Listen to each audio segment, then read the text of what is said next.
I played through PokéMon Shield twice for this video, and just as an example of what this game means to me, I had absolutely no problem deleting my full save data after my first playthrough. To be completely transparent up front, I had fun with the game, but did I have $60 worth of fun? That's something I really don't like to think about when I play a Pokemon game. I played through Pokemon Shield without even really expecting to do an extensive video on it. By the end of my playthrough, I was just like, wow, that meant nothing to me. You start off with this honestly kind of cool opening cinematic where you see this guy come out into this big stadium filled with people raving about the next Pokemon challenge. This guy pretends he's the professor of the game. He's not.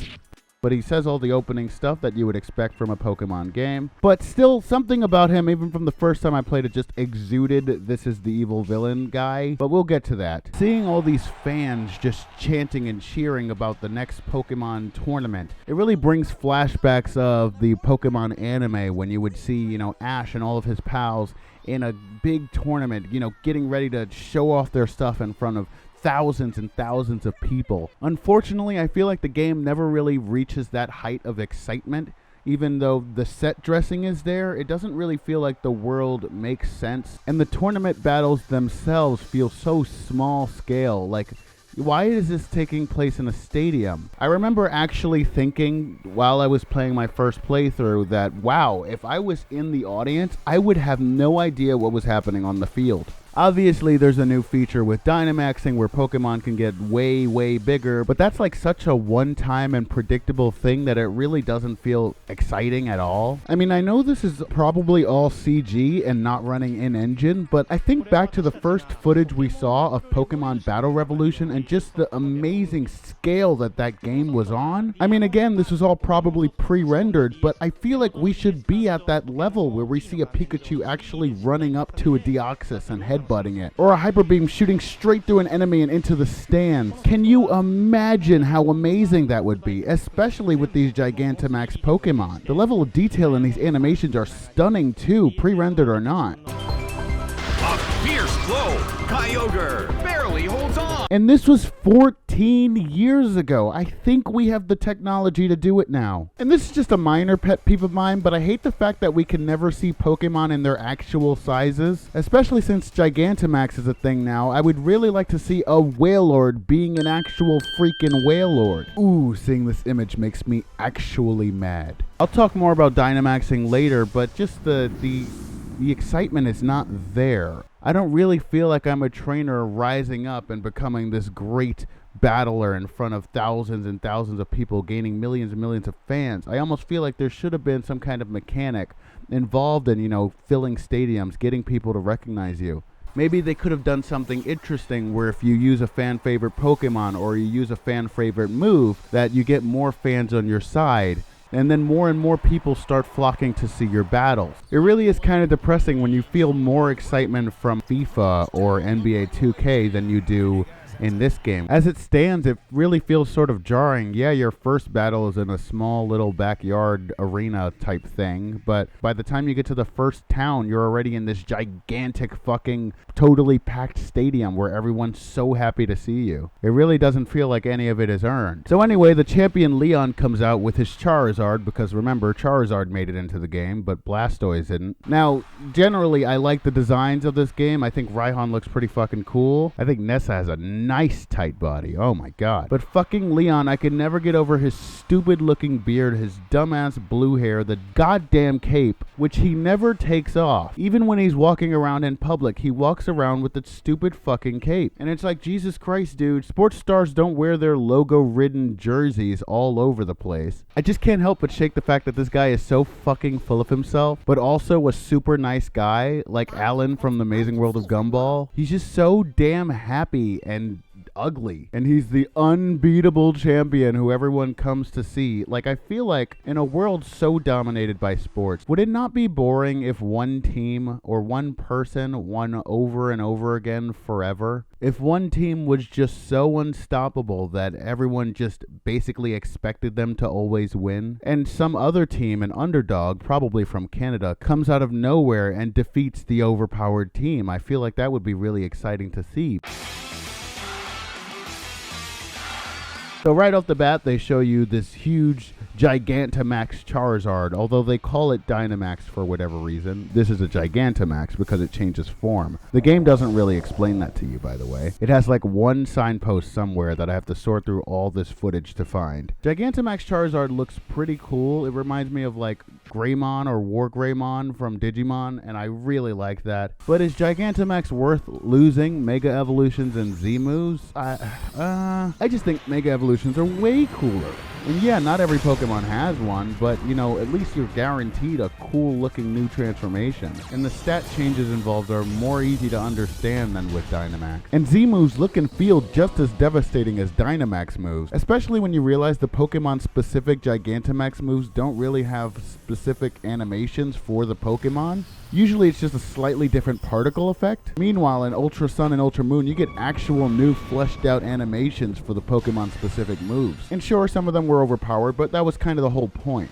I mean, but some of them were really overpowered, though. With Dynamax, I can make my goddamn Dratini bigger. Oh, if Dratini's even in the game. Yep, no, Dratini's not in the game. But, like, if I were to make my Caterpie gigantic, it would just be a really big Caterpie. And sure, the first few times you do it, it feels like cool-ish. The special effects and stuff look really interesting, but after you've done it 10 times, 20 times throughout the game, it just really loses its value and its coolness factor. It's so built into the mechanics of the game too, where you could just have these gigantic Pokemon roaming the world and have them be a core part of the story, but nope, they really aren't. As far as the overworld goes, fighting Dynamax Pokemon is relegated to finding these little tiny holes in the ground, and then you're like teleported to a special place where you fight the Pokemon. It takes you to like a den, which is somehow out in the open, but also underground, I guess. And that's the only place you see the gigantic Pokemon unless you go to a stadium. And the storyline itself, while it's about the gigantic Pokemon, it never really pits you against them. You hear about, oh my gosh, this fucking huge-ass Pokemon just appeared, and what are we gonna do? And then when you go over there, it's like, oh no, don't worry about it. The champion took care of it. Literally, this asshole Leon takes out a Dynamax Pokemon off-screen, and someone hands you a news article. It would have been really cool if you could see before your eyes a Pokemon just turning gigantic and you having to either fight it or run away. Pokemon Let's Go and Sun and Moon did this whole Pokemon boss battle type thing. They have the Dynamax mechanics set up to be that sort of Pokemon boss battle thing, but then the storyline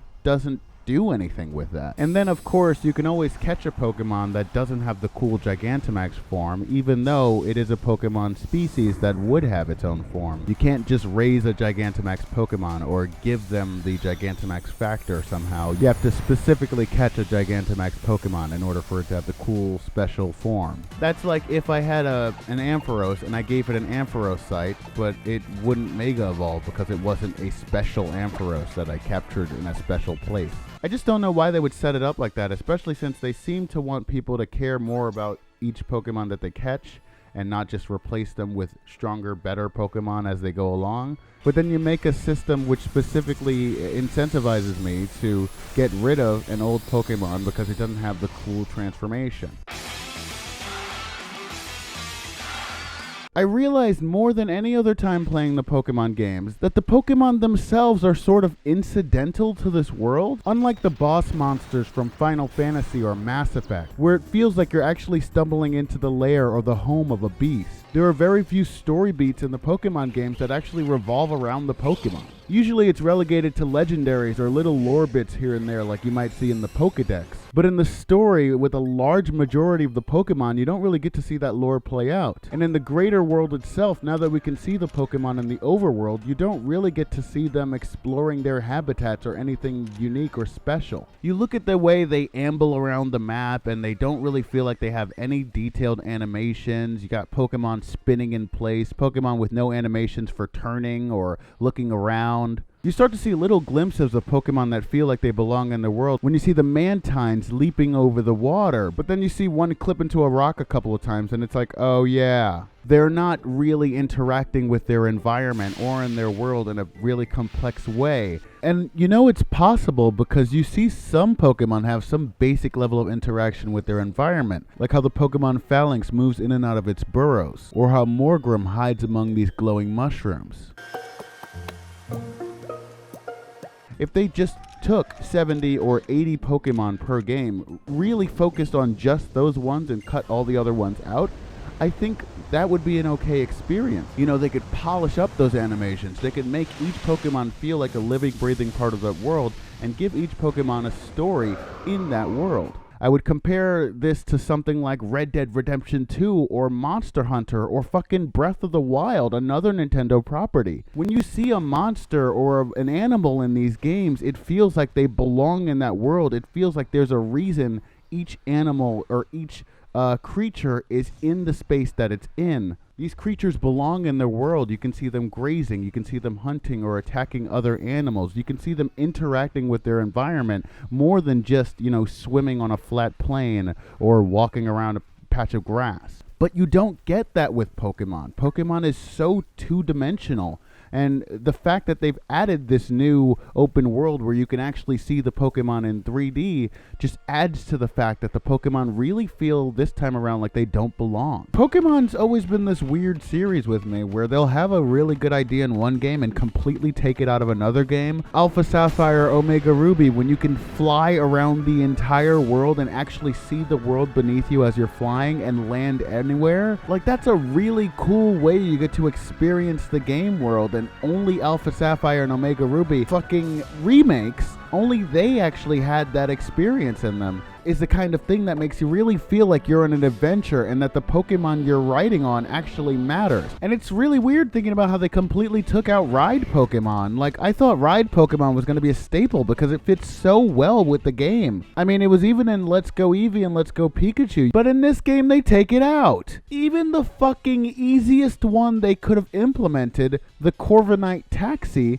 they didn't even really have in the game. So in every single other fucking Pokemon game, when you fly on a Pokemon, you get a little animation showing you going into the air. They took it out of this game. All you get is a goddamn loading screen, and this loading screen still finds a way to piss me off. There's a tiny little artifact at the corner of the screen every time you use fly, and it's so fucking annoying. They couldn't even fucking get that stupid little fucking artifact out of that goddamn image. All they needed to do was have an animation for the Corviknight lifting you up and the Corviknight dropping you. But no, they couldn't even fucking do that. It's just a goddamn loading screen, and that's so annoying. I'm such a sucker for the tiny little details of my character interacting with the world. But in this game, the most interaction you really get is with the campfire shit, and that gets old super fast. When you finally do get to the wild area, like I said, the animations are really bad and the AI sort of sucks because the Pokemon will just spin around in place. It sucks when I would almost prefer to go back to the days of just running through the grass and catching Pokemon that way. And as far as we're talking about the wild area, let's really talk about the wild area. It's so fucking boring. You have this big, expansive area, which is actually pretty small when you think about it, but it feels big just because the walking speed is so slow. But it's supposed to be the area that makes you feel like, wow, I'm on a huge adventure. I'm really going out into the Pokemon wilderness and exploring. You never see any Pokemon camps in the wild area. I've already spoken about how the Pokemon don't feel like they belong there. The walking speed is so fucking slow and there's no sprint button. It's not awe-inspiring at all. It doesn't feel like this big, beautiful, amazing world. There's just a few structures plopped down here and there. You play a game like Breath of the Wild or Death Stranding or Red Dead Redemption 2 and there are beautiful structures everywhere. There are little details. Those games all inspire awe with their open worlds. And meanwhile, this game, it's just a flat, shallow, boring trudge from one wild Pokemon den to the other wild Pokemon den. Nothing at all related to the story happens in the wild area. It's literally just a vehicle for you to get from one place to another, yet the game expects you to spend so much time in the wild area. The sheer level of RNG manipulation necessary to find the Pokemon that you want to find in this wild area would put IV and EV training to shame. And if you're playing the game as intended, you're expected to check back every day, go to each wild area spot where you see a light beam coming up, fight the Pokemon in there to reset the wild area dens, and rinse and repeat. And on higher levels, fighting the Pokemon in the dens to re-roll is just utterly impossible sometimes, because the AI companions are so fucking stupid. They will use the shittiest move of all time when literally all they have to do is attack. And of course, if you're spending so much time in such an area, you want to get around it as fast as possible. So what do? You ride your bike. Why would you walk around in Red Dead Redemption 2 when you can ride your horse? Well, imagine getting on your horse and suddenly you're wearing a completely different outfit that you never wanted and never chose. I'm sorry, you do get to choose the outfit, but they all look just as stupid. So you get a Rotom bike which can ride on water as you progress through the story, but at first it only rides on land. So that means you're shit out of capturing all these water Pokemon that you see until you get the water bike way later in the story. But never mind that fact. When you're riding on this bike, not only is it also the slowest bike in existence, your boost to speed the bike up is timed for some reason, and as I said, it hides your clothing that costs a lot of money in these games. Not real world money, thank fucking Christ, but you do have to pay lots and lots of Poké Dollars to customize your character in this game, and half of the time when you're walking through the wild area, you don't even get to see it. You start off the game by choosing your character from this photo lineup. Because this game takes place in the United Kingdom, I wanted to make this blonde Irish girl named Eevee, who overpowers everything with an Eevee. I know this is really strong three-dimensional role-playing here, try to keep up. Now, unlike other better modern games, you cannot create your character from the start. You just choose a photo and all the character creation and customization stuff comes after. So for the first hour of the game, I'm stuck with this fucking dumbass hairstyle until I can get to the first barbershop later in the game. Mercifully, there's a clothing store in the starting town, but even that takes a little while to get to, so I can't get rid of these threads until I get there. As far as customization goes, there's, the usual amount. They've added more layers to clothing so you can put more on and mix and match a little more, which is nice. I ended up with a character I really liked, especially toward the end of the game. One dumb thing about changing clothing is that you can only do it in the clothing stores. I don't know why this is a thing. In Pokemon X and Y, you could change clothes in the Pokemon Center as well. And then in Sun and Moon, and now this game, they made it so that you can only change clothes in the clothing store. So if you go to a town that doesn't have a clothing store, you either have to fly back or just live with what you have at the time. You can't even save outfits, at least not that I could find. The real issue with clothing customization in this game is that it doesn't matter because you can't see it when it would matter, i.e. when you're on your gym challenge. All the gym leaders have these cool, unique clothes that they wear when they battle people, and when you battle them, you're forced to wear this stupid, uncustomizable challenger outfit, and you can't even change the color of it. Weirdly, the game gives you the option of buying different outfits, but when you're actually doing your gym challenge, it always just goes to the default clothing that you don't get to choose. How come when I become the champion, I can't make my own champion outfit? Maybe you could add little logos to it and stuff as you get more endorsements with that fan system that I was talking about earlier. As you gain more and more fans, more people want to endorse you, and you get special logos and maybe special perks or some shit that you can use in battle or outside of battle. I mean, you have this whole aesthetic of a big, sports challenge, and you don't do anything sportsy with it. Here's the rub, too. In Pokemon Sun and Moon, on a fairly basic level, but it was still there, you could customize the way you threw your Pokeball. And then, in this game, in a game where I feel like it matters way more than ever, they take it out. What if you could change the way that you throw a ball in a normal battle? You could change the way that you throw a ball in a double battle. You could change the way that you interact with your Pokemon or cheer them on, your little battle animations here and there. You could change the text that you have for your Pokemon, just like in Pokemon Battle Revolution. Different catchphrases, different special poses. I mean, literally everyone obsesses over Leon's special battle pose that he does every time he goes out into the arena. And you can't even make your own special battle pose. What if this gigantic Pokeball was just too big for me to carry and I just wanted to roll it out onto the field? What if I wanted to be a super macho badass and throw it out with one hand? Absolutely none of that in this game that is supposed to be about creating your own trainer and going on your own adventure. How did they drop the ball so entirely on customization where half of the time you feel like your customization doesn't matter because you don't even get to see the clothes that you bought? And then the other half of the time you feel like you just don't get enough customization options to really make your trainer feel special or important. So the game transitions to your small town home where your character is masturbating on the couch. Watching sports And oh my god, am I so sick of rivals just walking in on you. This is so annoying. Now, this game could have had a much cooler starting area, and I usually don't even think about this in Pokemon, but here we are. But I'm kind of sick of the small town beginnings of Pokemon, you know? You begin in a small farm town, and you move to the next bigger town, and then the next big city right after that. Could we come from humbler beginnings? I mean, Pokemon introduced Team Skull, which came from this old slums that the government had just completely given up on. Little things like that are really interesting, and I'm wondering why we keep having to go to the small town beginnings like Pallet Town. There are much more interesting beginning locations in this game by itself, and much more interesting backstories, but they give us the most boring, mundane, played out one. And then the most fucking annoying rival since How. There are plenty of good characters in Pokemon Sun and Moon, and there are plenty of good characters in this game. Why do they give us the most happy-go-lucky, fucking annoying rival of all time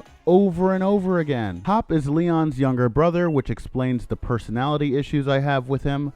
But he's also just so one-dimensional. He's just like, yeah, I'm going to be the best and beat my older brother. And oh no, I lost to you. And now I'm kind of sad for a little bit. But I'm going to still be the best and beat my older brother. I don't feel any sort of motivation from this guy, except for the fact that he just keeps shouting in my ear. Hey, Eevee, is that your flash new phone? Were you watching Lee's exposition match on it? But you can't cheer him on with your hands full. Fuck off, dude. I don't want to cheer for your goddamn brother. I think it really would have been a lot cooler if the game started off in a place like Marnie's hometown. I think it would have been so cool if you started off your adventure in this city doing street battles until you gain enough clout in order to actually be able to participate in the gym challenge, rather than just the older brother of your next door neighbor, both of whom you hate with a burning passion, coming out of nowhere and just endorsing you for the gym challenge after you've beaten his brother twice. It mainly just feels like everyone guilt tripped him into it because he didn't want to do it in the first place. What if you have your first gym challenge with your rival and it's just one or two people watching? Maybe you go to a bit of Pokemon school, learn a bit more through that, and by the time you're ready to prove your worth for the gym challenge, there's about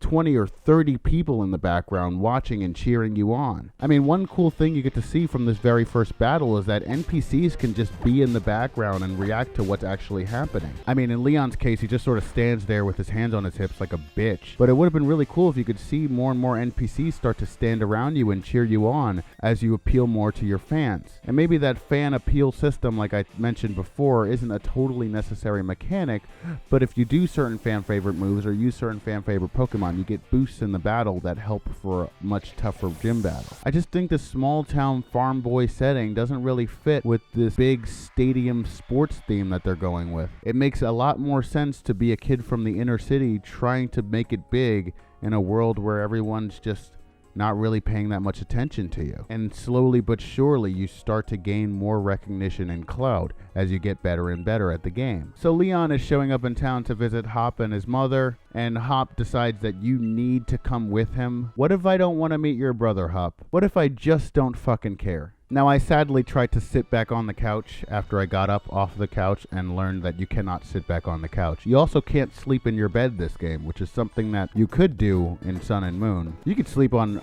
like a lot of people's beds in that game. You can just go on someone's hot, sweaty, semen-infested bed and just smell their sheets and shit. It was a little weird, but I like the attention to detail. Look at you, Hop. I reckon you've grown exactly 1.25 inches since the last time I saw you. An inch? Why would they use inches? This is the United Kingdom. The fuck? Bingo, that's the sort of sharp eye that's kept you undefeated so long, eh, Lee? No, it's been my Charizard, Hop. It's been my Charizard that's kept me undefeated. Anyway, look at my cape and all my endorsements. Buy from Nike and Amazon. Don't do drugs, kids. You don't want to be punished by God.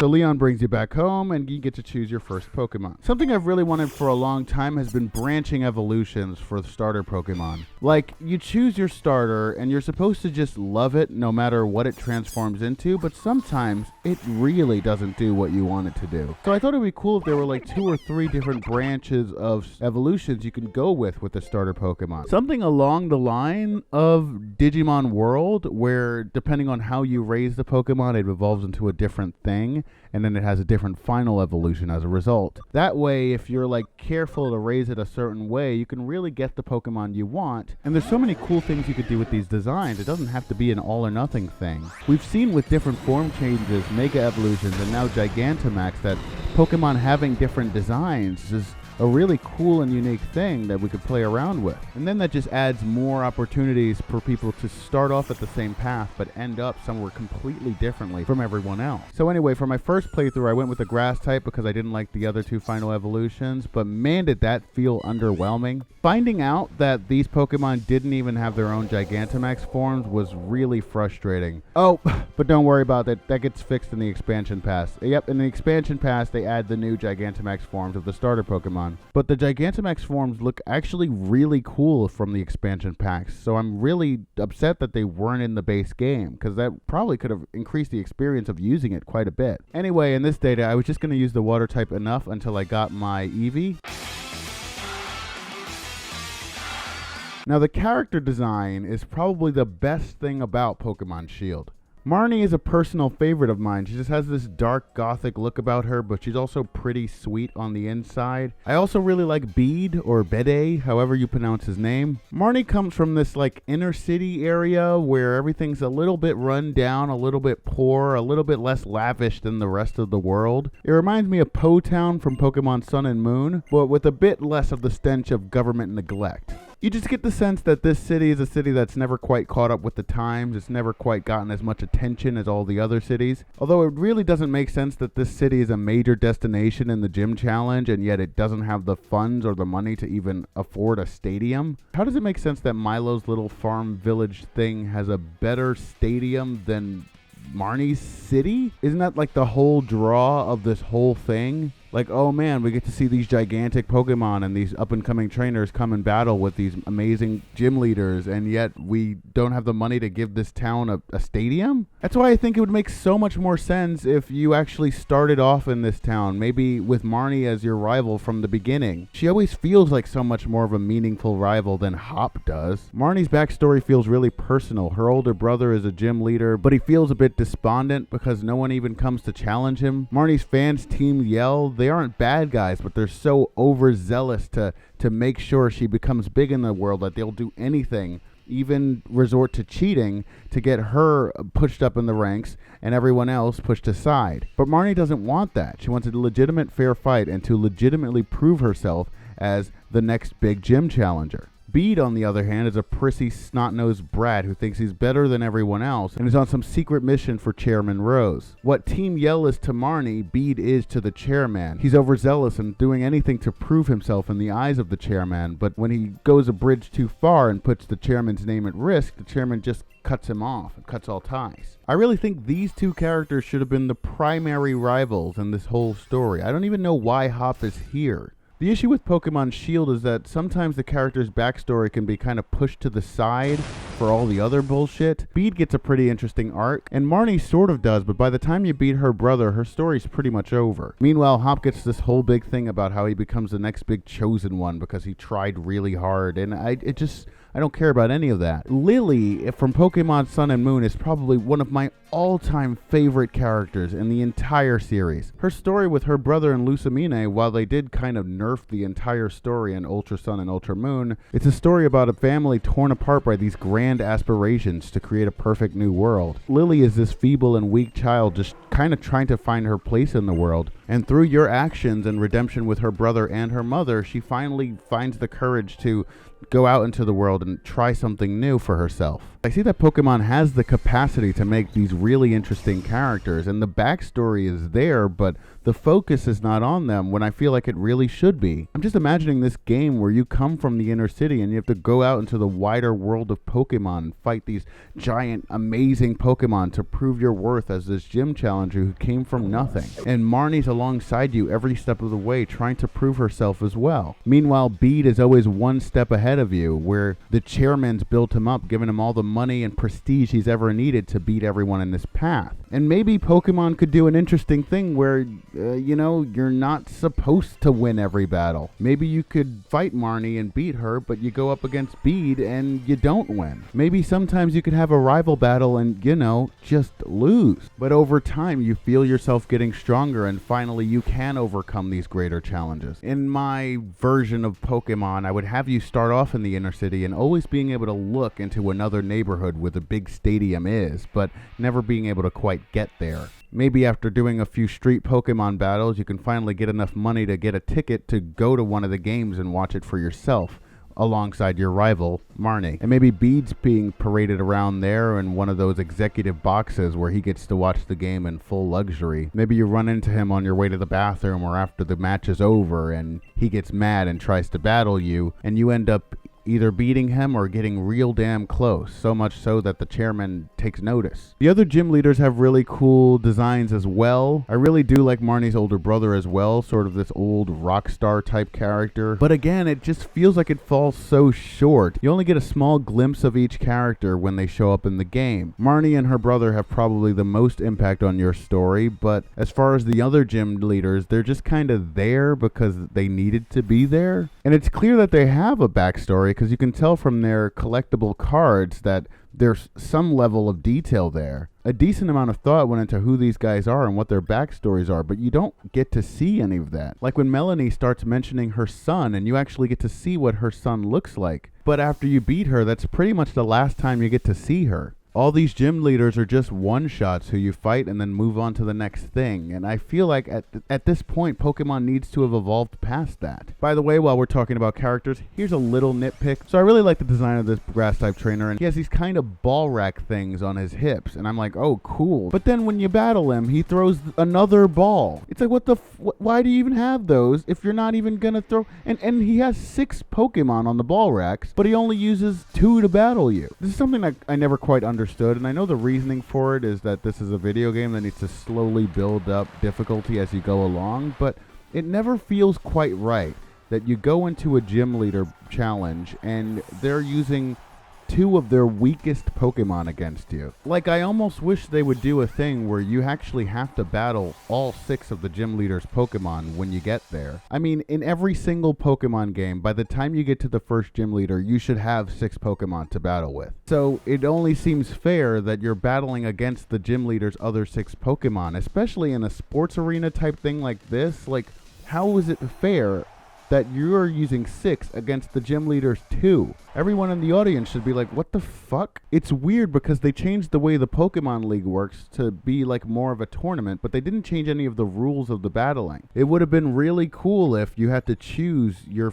best 2 Pokemon or your best 4 Pokemon or something to battle against the gym leaders. But anyway, you beat Milo, and that's pretty much the last you see of him. And the same goes for pretty much every gym leader except for Marnie's brother. I mean, I guess Raihan shows up a little bit more through the story, and the fairy-type gym leader actually helps Bede on his character arc, so that's pretty cool. And that's pretty much it for characters. I mean, there's a chairman's assistant who really doesn't do much. She's just kind of there to be a big evil baddie out of nowhere. She really has no arc and doesn't really learn anything, and neither does the chairman, to be honest. Turns out the energy that Pokemon use for Dynamaxing is also the energy that's used to power this entire city. Chairman Rose realizes that in like 100 or 1,000 years, the power is eventually going to run out. So out of complete fucking nowhere, he decides that he's going to summon this giant demonic presence from hell itself, and that's somehow going to solve the energy problem. It really just felt like, oh yeah, we need a story. I guess Chairman Rose is evil, I don't know. Totally lackluster villain, especially considering that Lucamine was so amazing in Pokemon Sun and Moon. The big Sword and Shield Pokemon have to help you defeat the big baddie thing, and you have this 4-on-1 raid battle. These are the kind of Pokemon boss battles that I wish were spread throughout the game rather than just this one time. And honestly, the Sword and Shield Pokemon are just so underwhelming and so unimportant. It's like all this big prophecy thing about the heroes who saved the world and stuff, and then the heroes turn out to be the Sword and Shield Pokemon. I don't know if you would call that build-up. I don't call it build-up. It just feels like big baddie out of nowhere, heroes come and save the day, and then they just leave. You got to fight Leon, Marnie, Hop, and Bede in a tournament-style competition. The first time you go through this tournament, it's all set, obviously. There's no randomness to it, but I do believe as you continue to challenge the Pokemon League, it is randomized. The game even does this cool thing after you beat it the first time, where you can invite a trainer from the game, a character from the game, to participate in the tournament. So, of course, I invited Marnie. I wanted to finally have my big epic battle with her in the finals, but she lost in the first round. So anyway, when you do it for the first time, you get to fight Bede, who's had this big redemption after being disgraced by the chairman. The fairy type gym leader basically takes him in as her apprentice so he can learn the ways of the fairy type. And he learns to become a softer, more empathetic human being, and he just wants to prove himself to you, of all people. So even when you beat him, it does feel like a heartwarming moment where he's like, yeah, you know, I'm a better person now. Marnie's is a little heartbreaking because she never quite gets what she wants, which is to prove herself, but she, of course, doesn't give up. And I mean, it's the same character beats as Hope, but Marnie's is a lot more meaningful. And after that, you fight Leon, and it's pretty underwhelming. And that's the end of the main story. But wait, there's more. I suppose this is a good time to talk about the online and the expansion pass before I get into endgame content. This is the first Pokemon game where the online services are implicitly paywalled off. And that's like a pretty big deal. The power of science is amazing. Now you can battle and trade Pokemon with other people just by walking around. But if you want to do it online, you need the Nintendo Switch Online Pass, which costs a couple dollars a month. Blimey, can't even do Wonder Trade without it. You're already trying to sell us on this business model where we basically have to buy 2 of the same game in order to get all of the experience. But even if you set that aside, you know, I would argue that most people are just going to buy one version. Whatever. And so that adds incentive for us to trade with our friends, yada yada yada, etc. But then in order to trade, we need access to a paywalled online service? That's pretty insidious. Thankfully, I had friends who sort of helped me foot the bill on that, because otherwise I wouldn't have even experienced the online service. You can't do Wonder Trade, you can't do the online mystery gifts, and get this, you can't even do the raid events that are going on in the wild area. In the wild area, there are special raid events where certain Pokemon show up more than other Pokemon, and you can't do those events if you don't have Nintendo Online services. So I was roaming around the wild area for hours wondering why I wasn't running into this big Gigantamax event. Turns out I just didn't have Nintendo Online services, and then after I activated it, that's when they started popping up fucking everywhere. You can't even participate in these free events unless you have a paywalled service. That's so fucking stupid. And I feel like it goes against the heart of what Pokemon is supposed to be. Like with the global trade services and everything, I felt like it was supposed to be a thing where you are connected to people. Death Stranding made me feel way more connected to people than Pokemon Shield ever did. No, now it's like, no, instead of connecting you with the entire world, if you pay, then you're connected with the entire world. So now we're paying for the base games, the expansion pass, Nintendo Switch Online, and Pokemon Home, plus Pokemon Bank if you've already paid for that, like I have. Can't wait to refinance my fucking home just to enjoy everything that Pokemon has to offer. I would have been perfectly fine with this whole idea of a centralized place for Pokemon if it was like this place where you can constantly battle, you can constantly check on your Pokemon, you can just make sure they're all safe and sound in one centralized place. And then they could use this as a place where, yeah, you can keep battling, you can keep trading, but also they can make the new game and not have to feel like every single Pokemon has to be brought in. Maybe they could focus on just 70, 80 Pokemon, make a game specifically around them, and you can still battle and trade within Pokemon Home. But instead, we get this weird, like, pseudo mobile app thing where you just get to store your Pokemon and trade and do other stuff that you could already do in other games. It's sort of like Nintendo Switch Online, how you could already play online before, and then they just took away that ability in order to charge you for it. There is nothing good about Pokemon Home. There's absolutely nothing good about it. And somehow, weirdly, the mobile version has better features than the Switch version. I don't know if you know this, Nintendo, but your game is on the Switch. And still no confirmation that any of our old favorites are going to be coming back to this new game. All of my battle teams are completely fucked. unless they start introducing some of these old Pokemon. And I don't feel comfortable transporting my old Pokemon to this new game if I don't know that my teams are going to be complete. Why would I shoot myself in the foot like that when they're already safe in the Pokemon Bank on my 3DS, which I am already paying for? And then it's like the online actually makes the game fucking worse somehow. When you go into the wild area, there's this cool thing where other people's trainers will start loading up and you can see their trainers roaming through the world. Here's the thing, right? The pop-in is so bad that you won't see anyone else's trainer unless you're like physically within 10 feet of them. And then every time the game loads in a new trainer, it grinds to a halt to load it in. The game will literally freeze for like half a second or a second at a time to load in every single new trainer as you pass by them. And then you don't even get to see their clothing half of the time because they're gonna be on their fucking bicycle. You go up and talk to them and you just get some like canned response saying, "Oh, I got hit in the head by this object. I wonder what it is." And it's some stupid fucking object that nobody cares about, mostly curry ingredients. So I'm like, fair enough. I have online now. I'm going to go up to one of these Gigantamax Snorlaxes and see if I can find trainers to battle with. So I sit there and I go to a max raid den and I wait. And I wait. And I wait. How am I finding so much trouble finding a person for a max raid battle? I tried maybe 4 or 5 times waiting for the full 3 minutes. I couldn't match with a single person. And then I just gave up on online at that point. It was fucking obnoxious. So then that brings into mind the expansion pass and how they're adding a bunch of new Pokemon and whatnot and whatnot. And now the more I think about the expansion pass, the less angry I get about it. The value proposition there is not awful. I mean, as people have pointed out, we're getting 2 expansion packs for $30, which is instead of getting the same rehashed game sold to us again. All things considered, $30 for 2 expansion packs that are just adding stuff and not forcing you to play through the same content over or pay for the same content over. That's, you know, I feel like that's better. And, you know, it does seem like they're adding a good chunk of content. Like, we're going to have to wait and see if the content is really as much as it seems. But that said, I am hoping for these expansion packs to make the game what I want it to be rather than what it was. That's already a pretty bad point to be at. Like, I would be excited for new content if I enjoyed the content I already got, which I did not. I hate the word content, by the way, but that's a tangent. That's a story for another time. I'm not expecting this to be blood and wine to The Witcher 3, where it's an already amazing game and then a phenomenal expansion to go with it. But if PokéMon Shield were a better game, I wouldn't be second guessing this in the first place.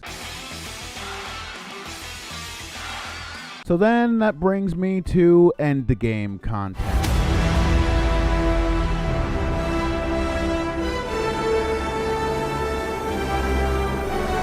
So you and Hop go over to return this ancient sword and this ancient shield that you used to summon the sword and shield Pokemon. And then these 2 fucking posh British assholes come out of goddamn nowhere. It is the most glorious and hilarious thing of all fucking time, and I love it so much. Well, you wouldn't be the Professor Sonia who wrote the book Galar, A History. That awful book was filled with lies, so we gave it 1 star. I'm Swordwood. And I'm Shielbert.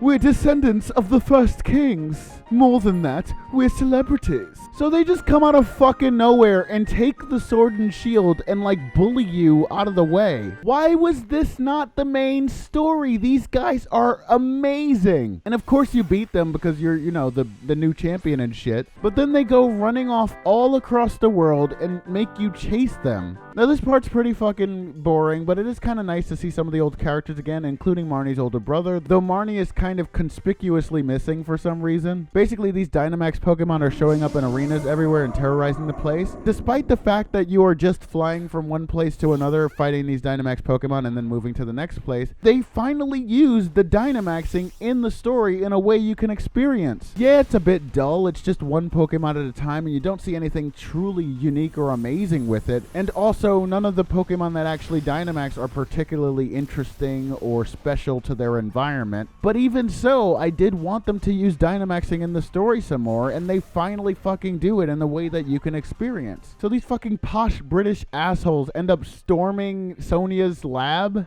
And hold on, I gotta set this up first, right?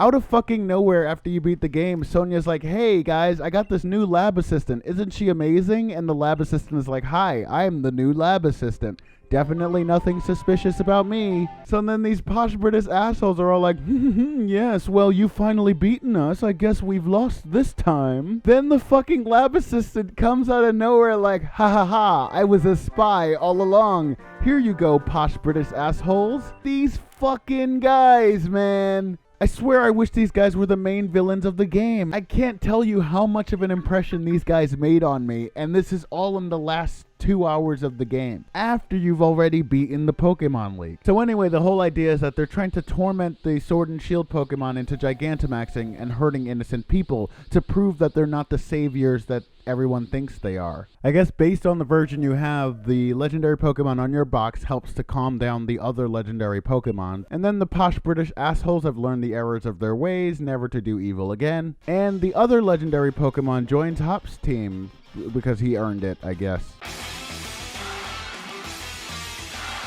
And that's PokéMon Shield. I guess the last thing to talk about is really some Pokemon that I really liked. I guess I liked everything that was in my party here. But all in all, I had this experience where, you know, because so many Pokemon were cut, I felt like a lot of the new Pokemon were just replacements of old ones. As Pokemon slowly transitions to becoming a live service, what with Pokemon Home and needing the Nintendo Online Pass, and now expansion passes, I just hope it's all going to be worth it. I'm not 100% against the idea. As I said, I'm not as angry about the expansion pass stuff as I was. I am still really angry that you need Nintendo Switch Online to do trading and such. But I just hope that they can stick the landing, and Pokemon Sword and Shield really showed that they might have a little bit of trouble on the descent. Thank you guys for watching. I know this video took a long time to come out. I know I haven't made a video in a really long time. I was just, you know, taking a really long mental health break, and I was trying to focus on a lot of other stuff and just really wasn't feeling YouTube. But I've been in a very strange emotional place.